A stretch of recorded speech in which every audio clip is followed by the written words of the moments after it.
So this is attempt 4, I think. We're doing like a run to see if iOS has better success on the hosting backend.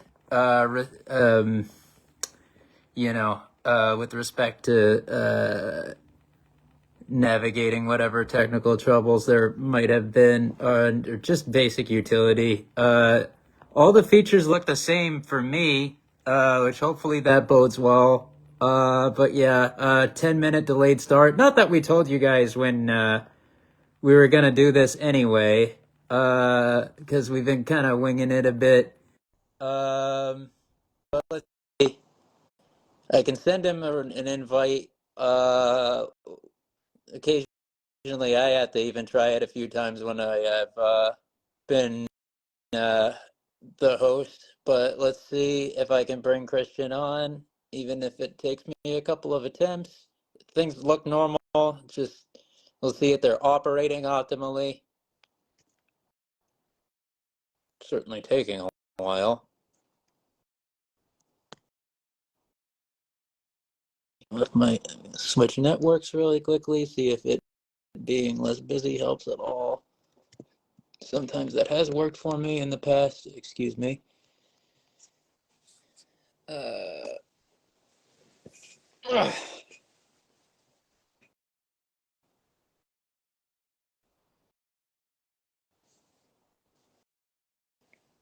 let's see.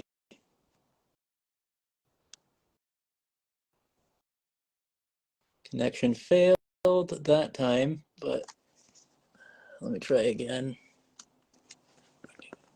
It says Christian is already a guest in this broadcast, but he's not popping up on my back end. I don't know. Let's see. BS. Hold on.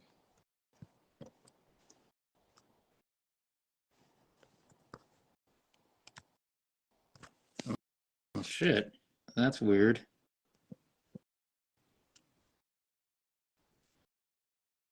Hold on. Oops.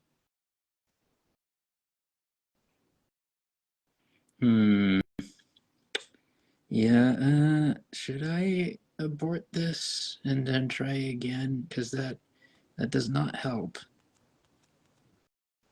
All right. He's going to back out, and it seems he has. Yes, workaround successful. We were only 13 minutes late, not too bad. Yeah, not too bad at all. Yeah, I was not getting a lot of options there on the initial. Yeah, the iOS backend looks normal. Just was being a little glitchy and having some connection issues, but nothing like unresolvable, which was nice. Yeah, I was getting a lot of errors where it wasn't processing whether or not you were on the stream, whether or not I was on the stream. Uh, really odd stuff. A lot of menus I'd never seen before, like error messages I'd never seen before in the menu, which was kind of odd. It didn't process your account existing for a second in there. Yeah, evidently iOS is in better shape currently for that side of things. Yeah, that doesn't surprise me, at least under current ramifications. Running OV style tonight, also paying tribute to last year's AAU D1 national champs, as well as this year's NCAA D1 men's basketball champions as of last night. As Al Horford, very respected alumnus, was in attendance to see his alma mater, Florida, win their third ever national title in, The second half really was just absolutely cinematic with them erasing that 12-point deficit. And then when it came to, defensive chess match, which some people have perceived as poorly executed basketball, which might be true in some respects, but I really had to give respect to that group and how well that they clamped and took away spots. That's really what was at the crux of Houston not getting off an attempt, in my opinion. But this jersey has actually changed hands 3 times. It belonged to a player on the club team some time ago, then was handed down to someone who a family member of mine had played some recreational hockey at the Janus Arena in Lowell. And then it was handed to him and then became my primary practice jersey sometime in the early 10s. So hand me down times 3 at pretty good condition despite its heavy usage just by multiple people along the Eastern Seaboard at this point. Oh, yeah. Yeah, I got nothing too impressive going on. Just, a different orange-based jersey for a professional hockey team that has been eliminated from the postseason for like the 7th year in a row. What you say? Oh, that you only meant well. Ducks fans at the well-intended Greg Cronin. Though, I will say I got real lucky last night in a moment of weakness at 10:28 p.m. before puck drop. I did wager 10 cents on an anytime Jeff Skinner goal. And boy, let me tell you, boy, when I woke up and saw that bet actually hit this morning, I was a little shocked that Jeff Skinner came through for me in the midnight hour. Billy Idol would have been impressed if he knew who Jeff Skinner was or gave a shit.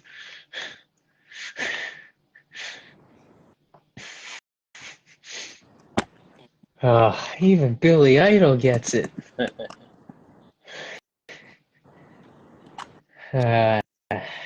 Somebody show me, please. Got the women's hockey kicking off at the IIHF World Championships in 5 o'clock tomorrow morning.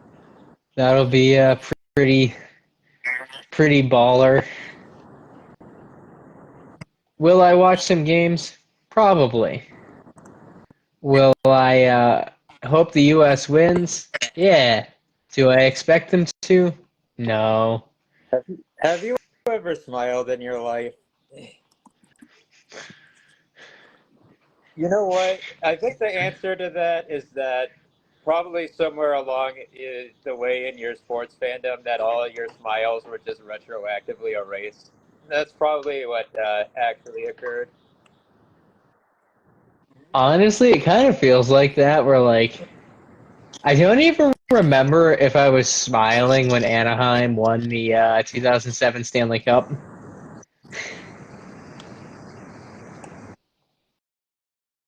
But I gotta. I do, however, recall. I I remember a little bit of joy over the Patriots Super Bowl 49 and 51 victories.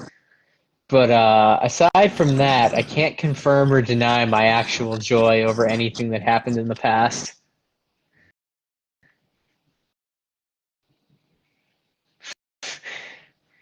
Moderate degrees of satisfaction are the most that have occurred since then. If my understanding of your emotional bandwidth is correct. Yeah,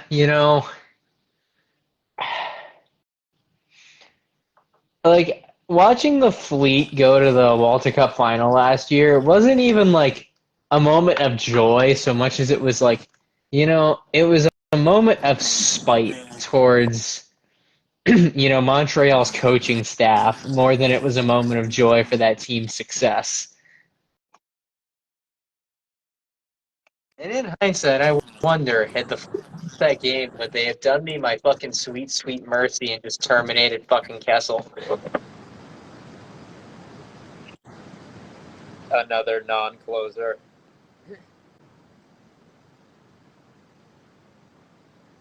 Jinkies, Batman.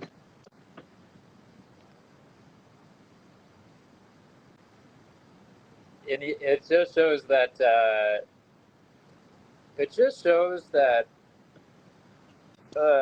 non-closers come in very many different stripes because Kessel is basically like the anti-Eric Tulsky in many respects. Yeah. I'm not gonna say. I don't even know what coach I can really truly compare her to. Um, like, she's Cam Yorking the fuck out of Sydney Bard this year, but like, that's only really the tip of the iceberg of her behind the bench terrorism. Yeah, yeah, no, a Torts comparison would not do it. But yeah, like she's not Tortsian though, because like she hasn't found a way to fucking ruin Hillary Knight or Alina Mueller. So like, it's clear and obvious.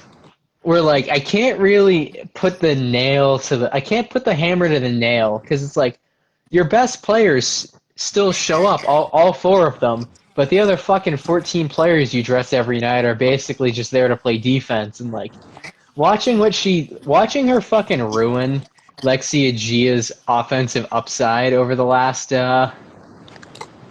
year is just it's fucking terrible. And I really wonder we look at like people who still defend her. Like we realize Sophie Jakes had fucking 0 points in a Boston jersey. It like you realize how bad of a coach you have. That would be like that's the women's equivalent of like if you had Quinn Hughes as a rookie and he had 0 points in 30 fucking games. So you just decided to trade Quinn Hughes for an aging star player at the edge of their prime.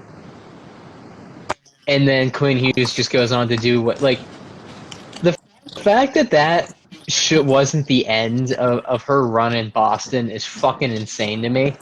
Coupled with like turning a Gia into a solid second line player into a solid fourth liner, and turning Sydney Bard into one of the best first step zone exit defenders in this draft class into just another generic stay at home undersized right-handed D. It's real malevolent work out there of just like it to this point it's effectively weaponized incompetence, and just because there's 6 teams in the league and 67% of them make the playoffs, there's no consequences for the incompetence.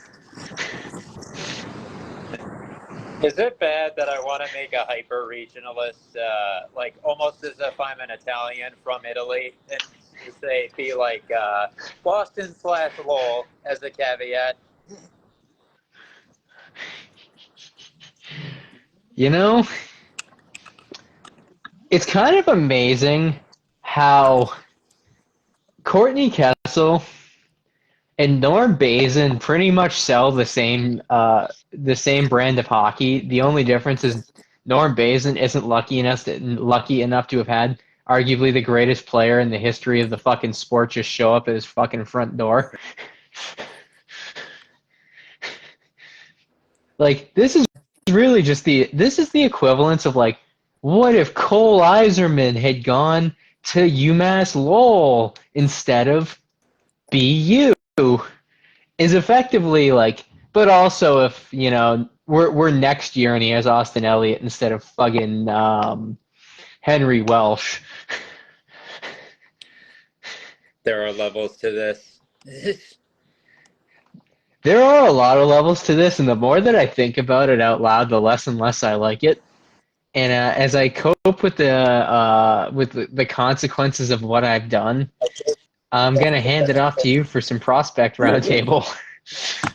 It's appropriate that we made a Minutes to Midnight reference since the team that has used a song from that album as part of their opening video package broke up even this season, albeit only really in passing since their playoff series ended a while ago. But I'll actually start with the WHL playoff bracket since I went there already. So let's see. Yeah, there's only one series that remains to be settled with the Prince Albert Raiders Edmonton Oil Kings quarterfinal having gone to a Game 7, which will be played at 9 o'clock Pacific time tonight.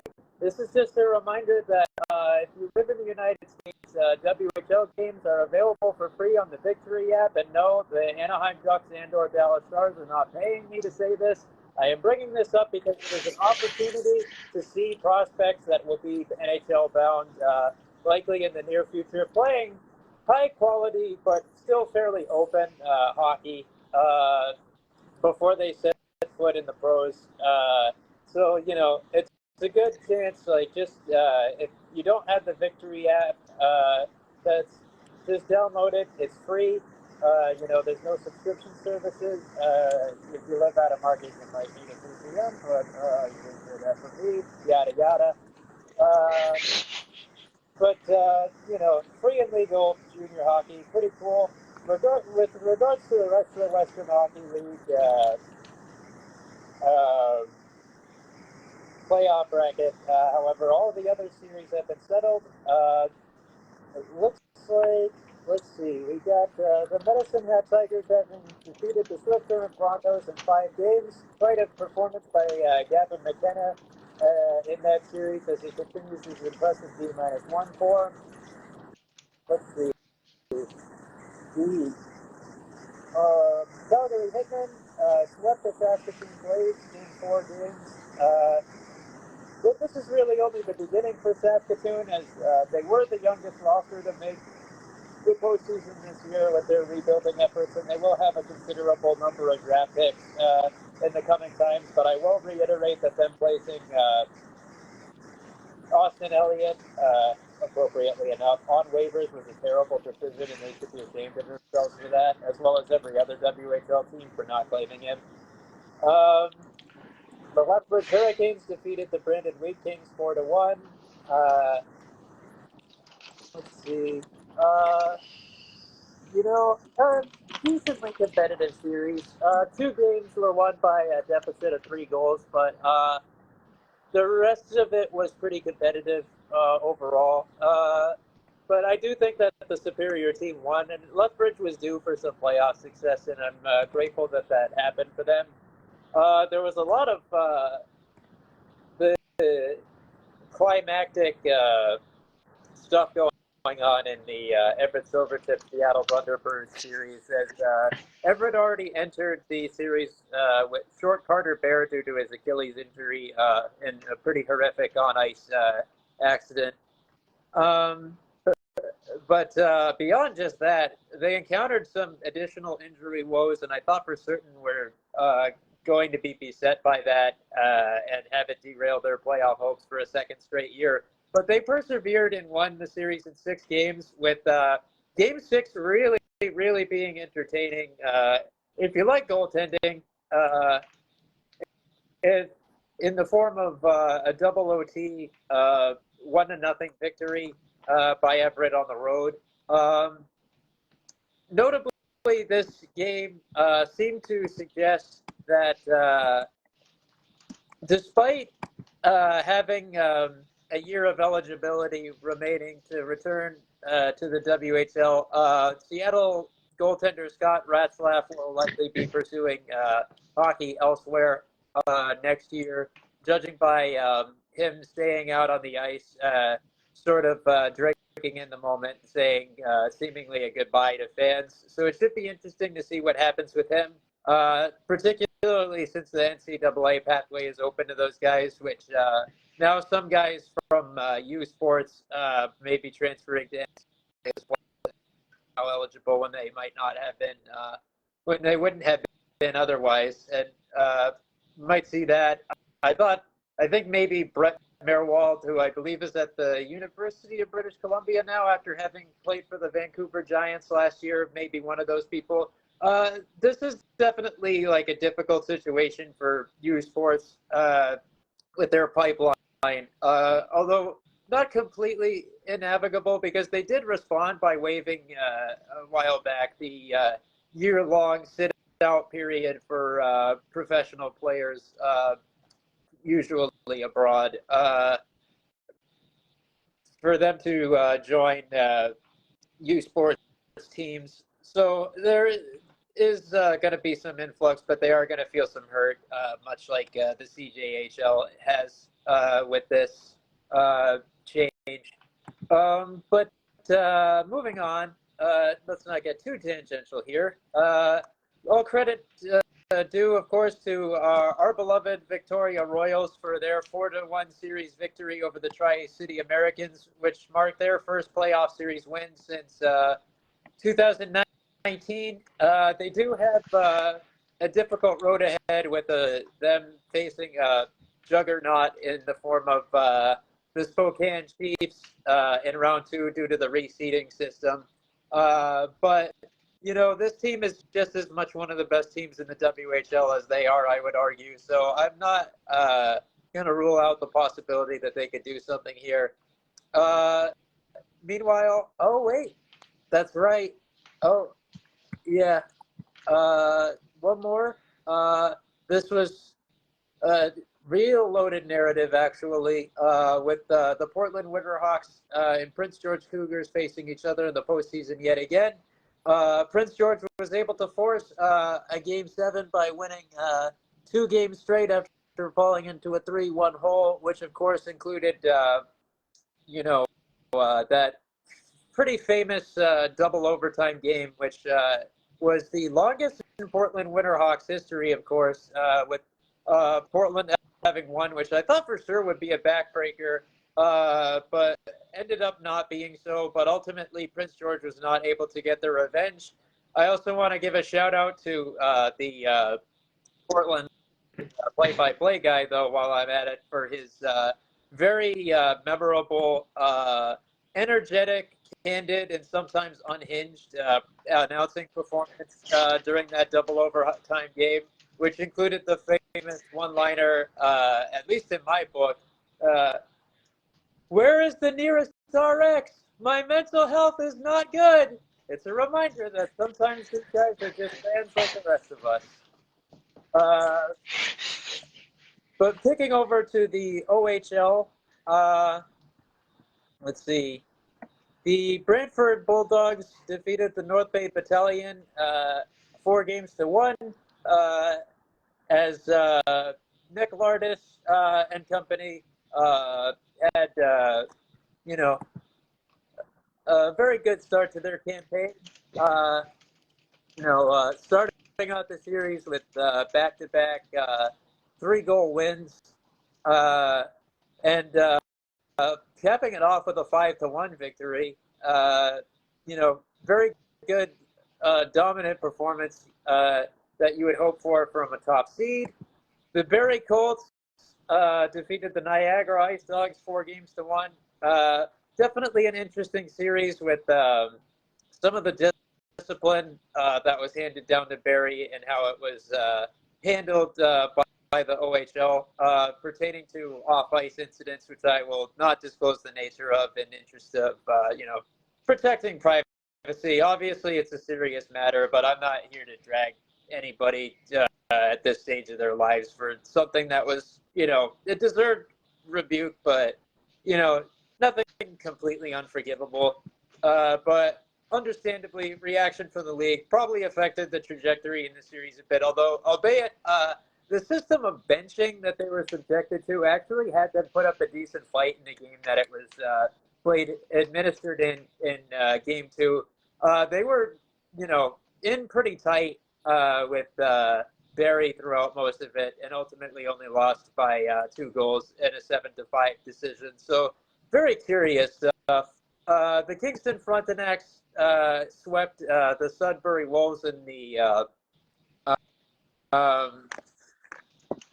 3v6 seed matchup in the East. Not a ton of drama there, although every game except game one was decided by one goal. There was a double OT in game two as well.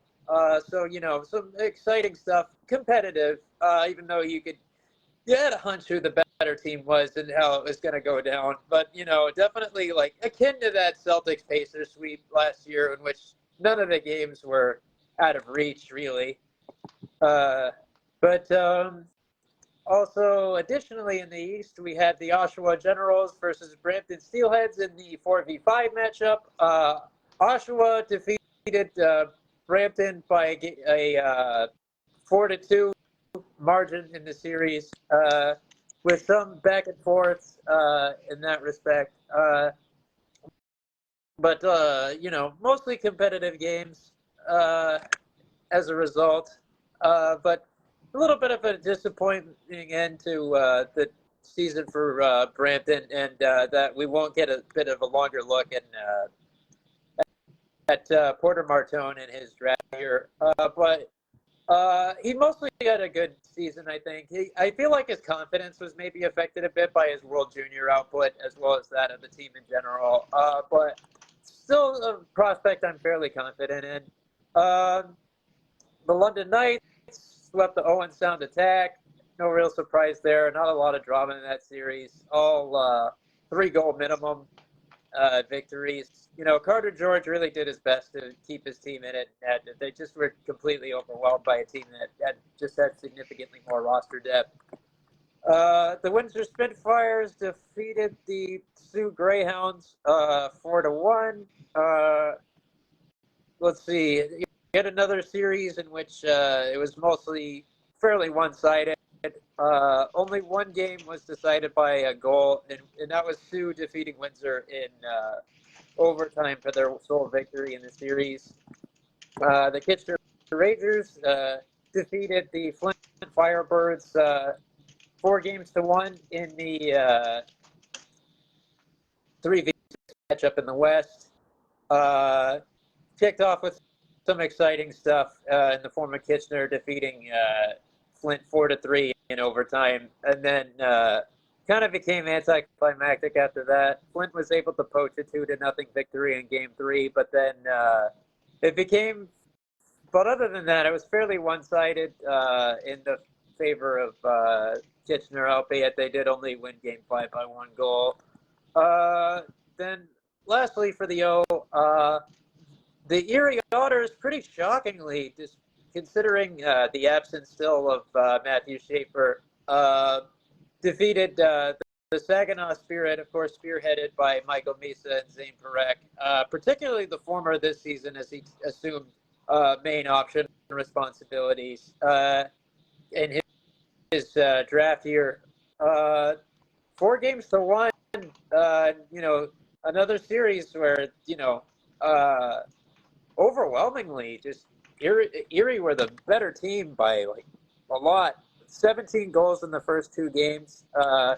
Of course, that they also conceded 10 of their own, but they were just unbelievable offensively. And that was mostly like their top line just losing their like top 2 lines just were losing their minutes. Like it wasn't like depth decided this. Like the top end of Erie's roster was just better. And then Saginaw was able to get their sole victory 3-2 in Game 3 in overtime. But then Erie won games 4 and 5 by scores of 7-3 and 6-3, and that was it. Pretty shocking turn of events. I'll read the round 2 bracket off since it's fully decided. Brantford will be playing Oshawa. Barrie will be playing Kingston. London will be playing Erie, and Windsor will be playing Kitchener in the semifinals. And now, of course, we have the QMJHL. The Moncton Wildcats swept the Quebec Remparts 4-0. Rimouski Oceanic also swept the Charlottetown Islanders 4-0 in their series. Regrettably, the Acadie Bathurst Titan story has come to a close with a 4-1 defeat at the hands of the Chicoutimi Saguenay, which is did kind of bring things full circle as those teams had a considerable amount of interaction in Acadie Bathurst's early history after relocating from Laval, as I detailed in an article about their franchise history that I wrote in commemoration of what was a pretty memorable chapter in the history of hockey in New Brunswick and the Maritimes, with some of their capacity to punch above their weight, such as the Noah Dobson-led team winning the Memorial Cup in 2018. Really a remarkable achievement by a team that was playing in the smallest market in the entire CHL. They did some amazing things in their home in northern New Brunswick, and I really hope that in St. John's, Newfoundland, we have a story as good as the ones that were carved out in Laval, with Laval having been home to them when they had the likes of Lemieux, Damfus, and Bossy amongst their ranks, amongst many others. Of course, this story, where the main characters were players such as Roberto Luongo, Patrice Bergeron, the aforementioned Dobson, and some other noteworthy names, and just did amazing things for really put it on for their town and for the region as a whole. Yeah, really fitting, I suppose, if nothing else, that a team that was so pivotal to their shaping of their early history, including being their first ever regular season opponent, was the last team that they played against, and that at least it ended at home so they could have a proper send-off. The Baie-Comeau Drakkar ultimately prevailed 4-6 against the Cape Breton Eagles. Unfortunately, after winning a 5 OT game, Cape Breton were not able to ride that high into a victory on the road to extend their series, as they were defeated 6-1 in the deciding sixth game. But at least history will remember that they were on the winning side of really one of the most historic games in CHL history that I really enjoyed watching and just being a part of, and like even just like so much as like an outside onlooker. Like it was really touching, and reminder. It served as a good reminder of the importance of fan participation. When Cape Breton's play-by-play guy reminded us, like, if you're listening to this game right now, you're a part of this story too. And this is, really just a historic thing to be a part of in any capacity. And he obviously, like, it was very demanding on him for sure. You're talking for a long time at that point. But he was humbled to be a part of something like that, as he was reflecting upon when he had the Halifax Moose who are playing right now against the Drummondville Voltigeurs, by the way, in that Game 7. Just, reflecting upon the significance of that moment. Want to give a shout out to Jacob Meloda, Nashville Predators prospect, for his 84 saves in the victory in that matchup. Definitely, a good pitch for a professional contract, I'd say. Just really, like, this is the thing you'll remember about that opening round. Like, that game might be not just the most memorable thing from that series, but from the opening rounds and possibly this entire postseason in the grand scheme. But yeah, as mentioned, Drummondville, Halifax, 3-3 series tie currently. No score in the game so far, so we'll see how that is resolved. But that's the remaining seeding that needs to be resolved for round 2 of the QMJHL postseason. Last series that needs to be decided. Definitely been an interesting narrative. That's what the 1v8 for the Western Conference. Halifax wasn't expected to win a game, and yet they, were up 3-2 before the 6-0 drubbing that they were subjected to last night. So you never know what can happen. the Scheinigen Cataracts have defeated the Valdor Fulur 4-1. Another series in which the sole victory by the losing team was decided in overtime of 4-3, being the final score of Game 3. Other than that, all multi-goal wins by Scheinigen. Not a lot of drama there. There was a bit of an upset in the form of the Sherbrooke Phoenix defeating the Blainville by Briand Armada by 4-1 series deficit. This was another a pretty climactic, more competitive than meets the eye series, though admittedly Sherbrooke did win Game 1 5-1, but they won Game 3 by a score of 6-4. Game 4 required 2 overtimes, and Sherbrooke additionally won Game 5 in a single OT. So considerable amount of extra hockey and a lot of competitiveness to close things out. We will go off the beaten path here and talk about some unsanctioned hockey in the form of the BSHL, since their postseason is underway. And there is an interesting narrative in the form of this being the Penticton V's farewell tour for the BCHL before they pivot over to the WHL next season, and what was a pretty surprising turn of events. Probably the biggest off-ice headline in junior hockey since the CHL to NCAA pipeline opened. Let me take a look here.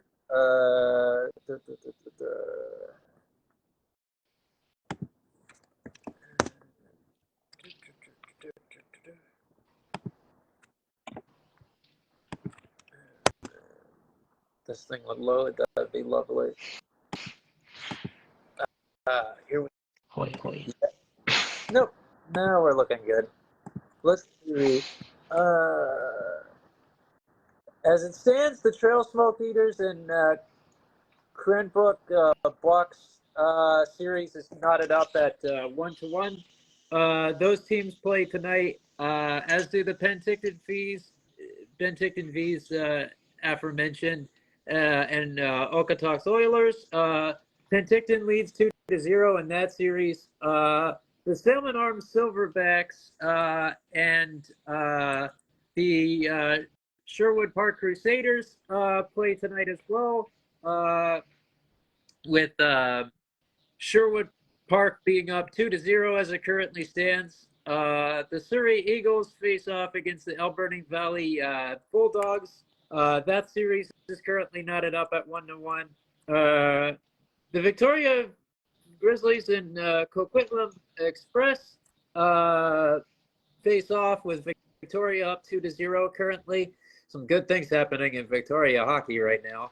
The Chilliwack Chiefs, Chilliwack, another market that will be getting a WHL team in the not too far off future, with them getting a franchise whose branding will be determined at a later date, joining the WHL in 26-27. But at any rate, Chilliwack currently leads the Prince George Spruce Kings 2-0 in their series. Those teams play tonight also. The Cowichan Valley Capitals and Nanaimo Clippers play tonight also with 2-0. So, and lastly, we had the Brooks Bandits West Kelowna Warriors series, also starting at 7 o'clock Pacific time, so 10 o'clock over here. That series is knotted up at 1-1, with West Kelowna as the home team in that matchup. These games are all available on Flow Hockey TV if you have a subscription, so you can check it out over there. I know some of our viewers already have it to watch other dev leagues. the BCHL remains fairly relevant. Still a number of kids with NCAA commitments, and sometimes even NHL rights on rosters currently. So we worth monitoring. They've stayed afloat all right, all things considered. I guess maybe just because they just end up plundering talent from the HAHL. But as I've kind of cracked jokes about that have a degree of truth to them here and there on this pod before. But lastly, we have a bit of an atypical thing as we will talk about some Saskatchewan AAAs here as that tournament came to a close last night, if memory serves. My sense of passing of time is not great right now. That's my only sense of uncertainty there. Saskatchewan Male U18 AAA Hockey League. Let me take a look at this real quick. Does it not have like the current? Can I get a condensed version of this? This was of note to me as we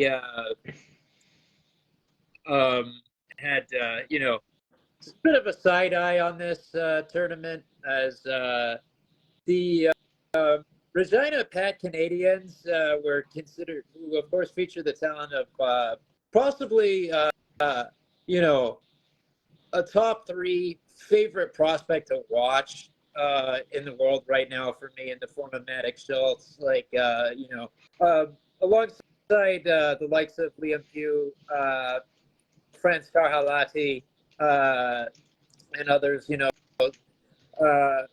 some guys from the 2028 class for the NHL, and alongside Pugh, probably a top two name for this upcoming WHL draft.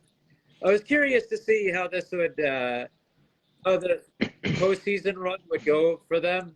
There wasn't much struggle for Regina as they swept their round one series against the Prince Albert Mintos, 3-0. They defeated the Saskatoon Blazers, a good program of their own standing, 3-1 in round two, and then won the championship against the Moose Jaw Winmar Warriors with a sweep, 3 games. So relatively drama-free, all considered, only losing 1 game, but there were some close matchups along the way. But really what this was an exhibition of Schultz's ability, as after he had such a phenomenal regular season, as a very young player in that league, playing against a good number of kids that are older than him, and just being the league's best player, and then having the points lead by a total of 6 with 22 points in the postseason, with Jonah Sivertson, his teammate, being behind him, by 6 points at 16, as noted. Like, it really just was like a testament to how prepared he seems to be for junior hockey.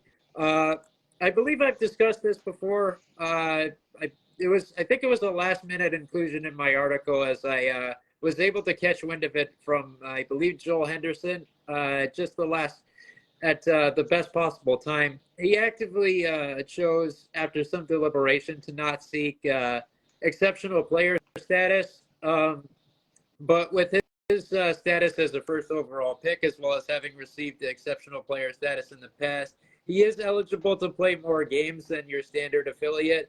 So while we won't see him for a full season in the Dub next year, by whichever team ends up taking him, we are going to see him a lot. And I imagine, his rookie season could be on par with the likes of McKenna, for a recent example, in terms of making an early statement and really fitting in. But we'll wait and see.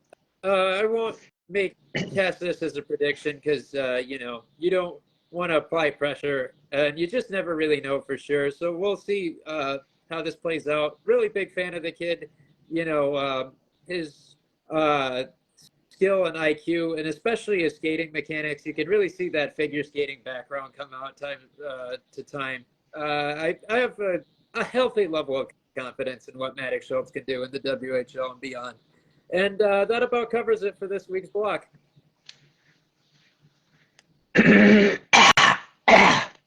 Excuse me, Jesus. Yeah, Jesus. A lot of great happenings as we rapidly approach the 2025 NHL Draft. Very excited for really this draft class to kind of move the fuck out of the way for the 2026 draft class, if I'm being completely honest. Knocking on the door. As we all... Yeah, but kind of a disappointing showing ultimately. Like, in my perspective, like I think a lot of these kids kind of peaked early from how it goes. This just kind of ties into why we should make these assertions too early. Like people are calling this a deep class a year out, and it's like, how do you know that? You don't. I know, I can't yet speak to the class of 2026 being deep, but I think we can all speak to the fact that the top of that class is among some of the best we've seen in the last 15 years.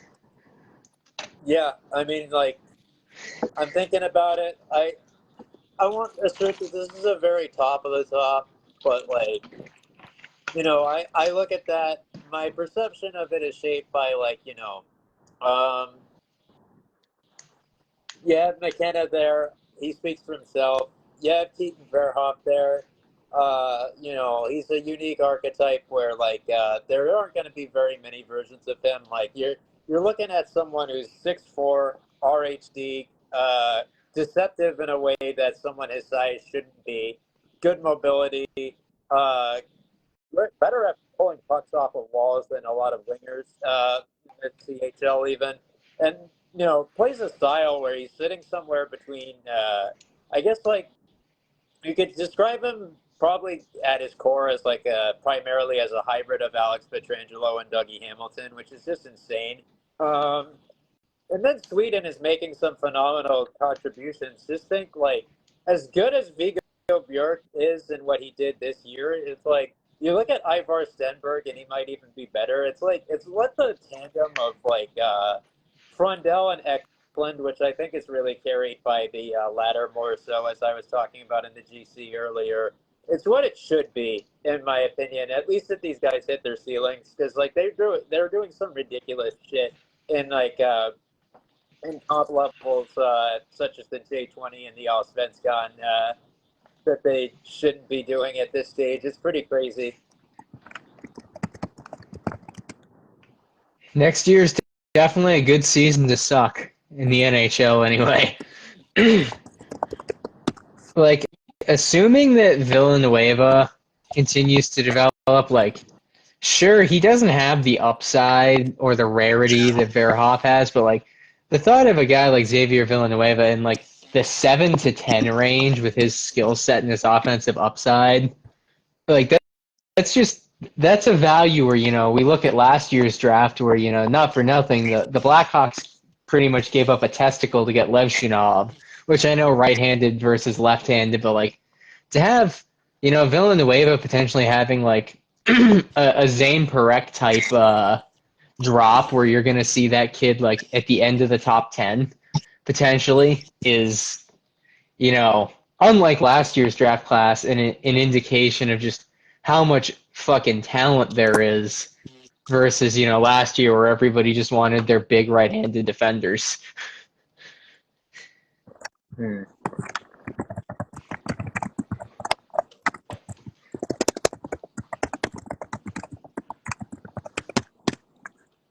Let's see. Since we're also knocking on the door of some of, like, obviously I talked about the WHL draft, but I got to take a look quickly at the OHL Drafts, like top prospects, because they're coming up on that as well. And there's some excitement around this class. Like the draft lottery was pretty tense this year. I actually made a point to check out the live stream for it, albeit I was a bit late. Uh, and I actually had to listen to the audio because I was exclusively because I was out running an errand. But yeah, I have seen a lot of hype around Charlie Murata, a lot of excitement, of course, him being a Don Mills Flyer, as well as Keaton Arda from the Toronto Junior Canadiens, two very good programs. Those seem to be the top two. And it's like, and that seems, elite prospect seems to reinforce that. So it should be interesting to see how that shakes out. Let's take a look again. If memory serves, yeah, the Peterborough Petes and Guelph Storm. I actually know that one off the top of my head. We'll be taking the top two. Curious to what their priorities end up being in that process.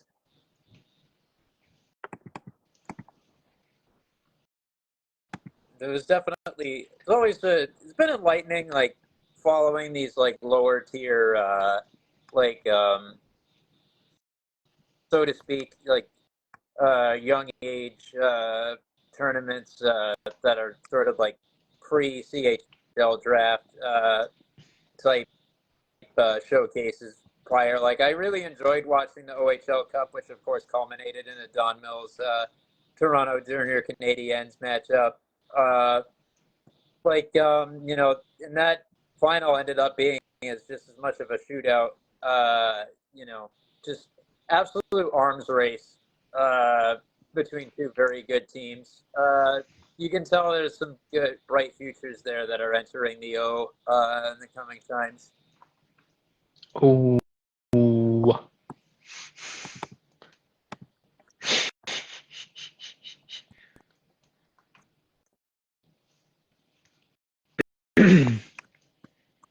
Yes, Alberta Cup rosters were announced a week ago. That'll take place on April 24th through April 27th. Another spring showcase of sorts. Let's see.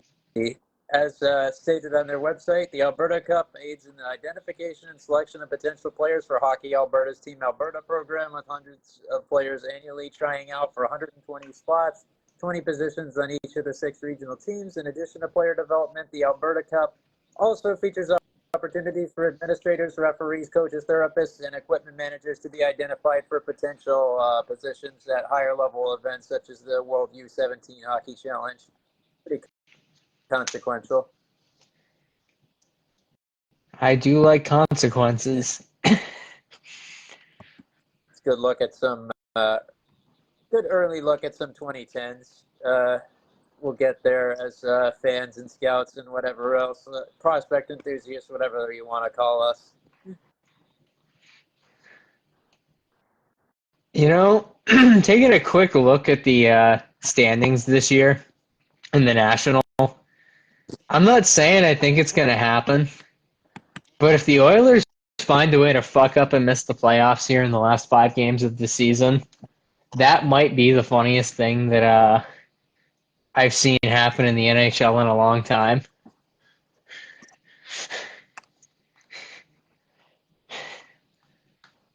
Just going to put that out there that the Calgary Flames still have a chance, and with Edmonton finding a way to fucking lose to Anaheim last night, the door has to mentally be open that that this is possible.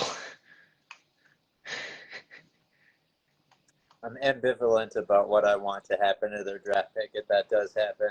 Like, it's like it would benefit us, like in a way, like if it ends up being top 10 protected, having that kick in if they by some miracle they have some lottery luck, because I do have a bit more confidence about next year's draft, but at the same time, this is the last draft class that the Flyers front office is really trying to emphasize. Like, this is the one that they've opted to go all in on, so I don't know. I mean, I'll say the Flames remaining schedule. I don't really know which team's schedule I like, because the thing is, the Oilers probably like the chances of them beating the Blues is like 30-70 with their current health. They're 60-40 against the Sharks. They're 30-70 against the Jets. They're 30-70 against the Kings unless Draisaitl and McDavid are both back. And then like they're 60-40 to beat the Sharks in the last game of the year, but like Calgary has Anaheim, Minnesota, San Jose, Vegas, and LA, which to me is just straight 50-50. The chances aren't great for Calgary to do it, but they're higher than 5%, I'd say. I'd say that the Flames have like a 6% chance of doing the damn thing. And honestly, 6%, well, it's lower than 8%.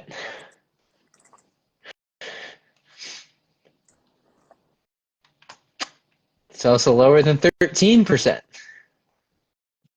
So with both of those numbers out there, I don't hate the probabilities of the Calgary Flames backpedaling their way into the last playoff spot in the Pacific. Do I think it's going to happen? No. Is there a chance? Yes. I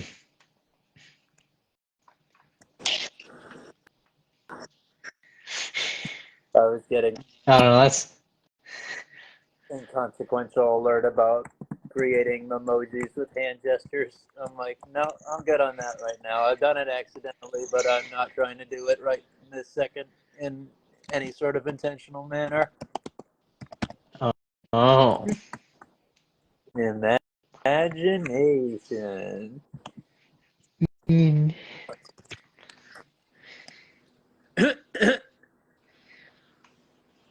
I just saw the latest brain rot meme. Well, I am out of original content on my brain today.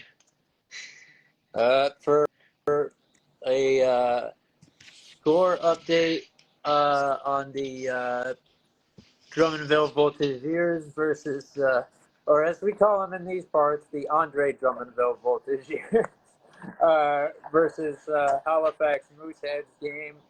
All right, let me get a refresher on who did the damn thing. Let's see if I can get this thing to work properly.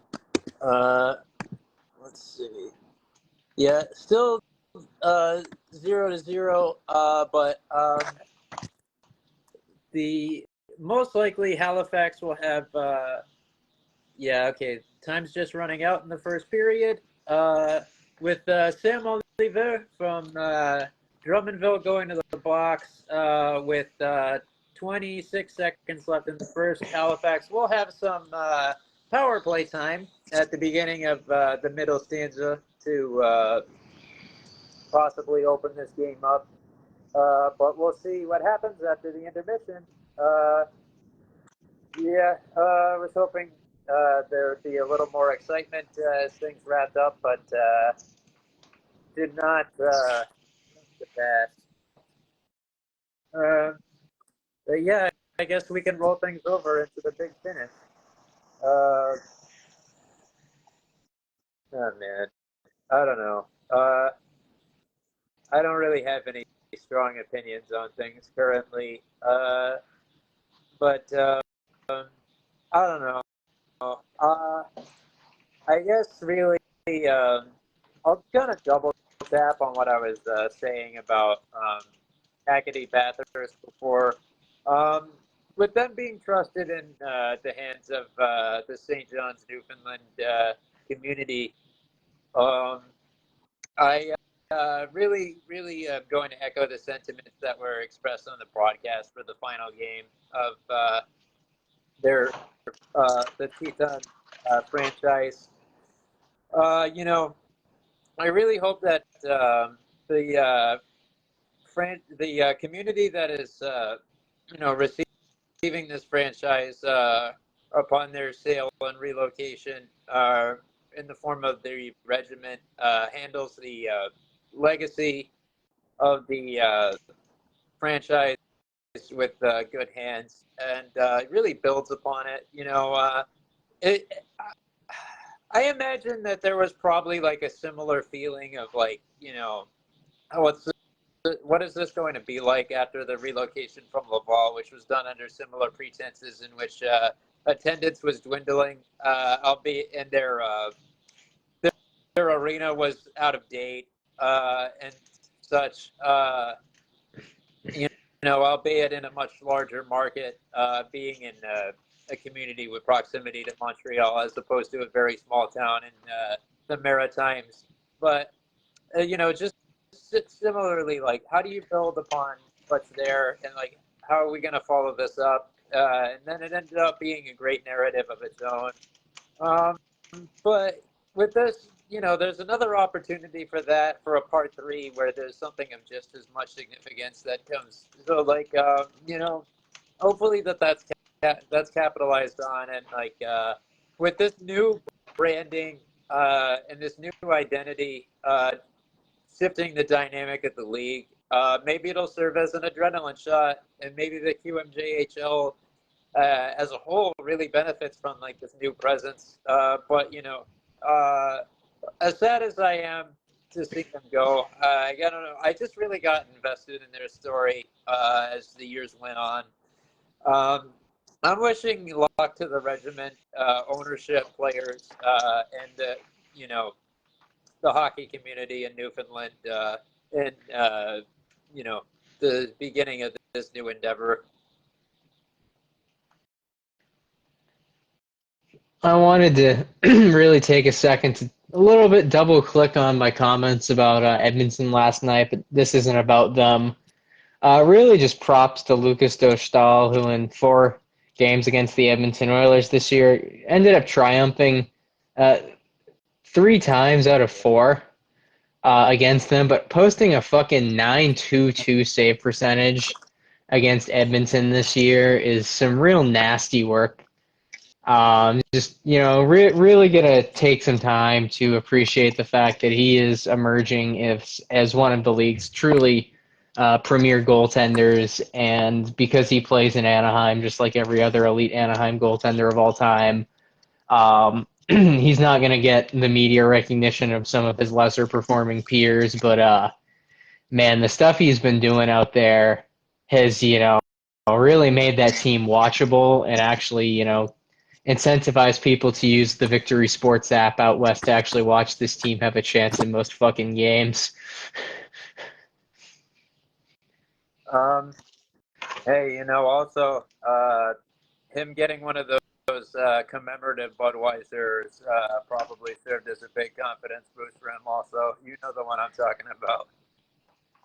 Oh He yeah. might be relatively low on the list with only 3 saves against, but hey, he's still a part of history. Also interesting to note, seeing I think Joey Decord with 14 saves, and I believe Vanacek is just one away from 20 with him sitting at 19 currently. Although I also hated that graphic because it wasn't organized at all. They didn't give it any sort of numerological or alphabetical order. So I hate to say this, but to the NHL Alumni Association and to Budweiser's PR team for put that together. It's not an emphatic one, but I will give a small fuck you for that one. Yeah, the longer I look at it now, I have no fucking idea how they did this. There's no rhyme or there's no rhyme or reason to any of this that my brain is really good at looking for bizarre patterns, but man, It's, there ain't shit. I won't specify what because I I don't want to get too partisan, but there was a specific thing about the United Nations I asked you years ago, probably 10 almost to the date, if I have my estimations correctly, um, where I asked you if you could make sense of it. You said, no, there are a lot of things I can rationalize in this crazy world, but that's not one of them. And while these implications are drastically less dire, I feel like this is in a similar category. Yeah. But yeah, on that note, despite the auspicious start, we had a fairly successful episode, all told, moving off the typical schedule. This was originally planned to be more of a taping, to be released at a later date, but we kind of stuck to our guns and did what we know works nominally, and it did eventually, despite some of the troubles we encountered. Primarily so I could have access to my dev notes, and we might be operating under similar pretenses. At least it'll happen at least once more in the coming times, and maybe again after that. But we'll, we won't disappoint you in terms of getting things out at the same rate that's been occurring. It just, as we alluded to in the past, it's just going to be a little more dynamic, but you'll still get the same amount of stuff, and hopefully the same quality. But thank you to everybody who continues to support us. No matter what changes occur in logistics or behind the scenes, we appreciate it. Thank you to everyone who tuned in. Thank you to everyone who's checking us out on Spotify. There will be, a good amount of written content from both of us in the coming times that we hopefully can entertain you with as well. Hopefully people aren't too incited by the PWHL content that Kristen has coming out. But yeah, thank you, everybody. Take care. Have a great night.